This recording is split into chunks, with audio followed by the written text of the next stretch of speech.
تلنگانہ میں L P جی بحران کی افواہیں ختم، کانگریس حکومت کا بڑا اعلان، 1,29,00,000 صارفین کو گیس سپلائی جاری۔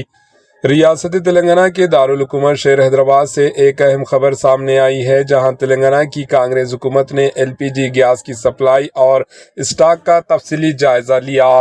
ریاستی چیف سیکرٹری کے راماکرشنن راؤ نے doctor B R Ambedkar Telangana state secretariat میں ایک اعلیٰ سطحی اجلاس کی صدارت کی۔ اس اجلاس میں آئل مارکیٹنگ کمپنیوں اور سول سپلائز محکمے کے اعلیٰ افسران نے شرکت کی۔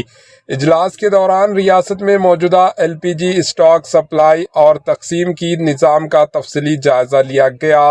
حکام کے مطابق تلنگانہ میں اس وقت ایل پی جی گیس کے ذخائر موجود ہیں اور ریاست تلنگانہ کے تقریباً 1,29,00,000 صارفین کو بلا رکاوٹ گیس فراہم کی جا رہی ہے۔ چیف سیکرٹری نے متعلقہ حکام کو ہدایت دی ہے کہ گیس کی سپلائی پر روزانہ نگرانی کی جائے گی، بلیک مارکیٹنگ کے خلاف سخت کارروائی کی جائے اور دیہی و شہری دونوں علاقوں میں صارفین کو بروقت سلنڈر پہنچایا جائے۔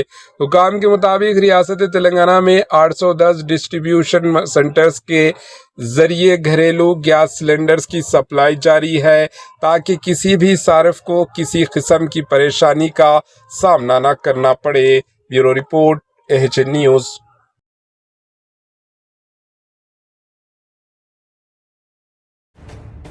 AHN نیوز کے یوٹیوب چینل کو سبسکرائب کریں اور بیل آئیکن کو دبانا نہ بھولیں، تاکہ آپ کو ہر نئی آنے والی ویڈیو کا نوٹیفیکیشن بروقت مل سکے۔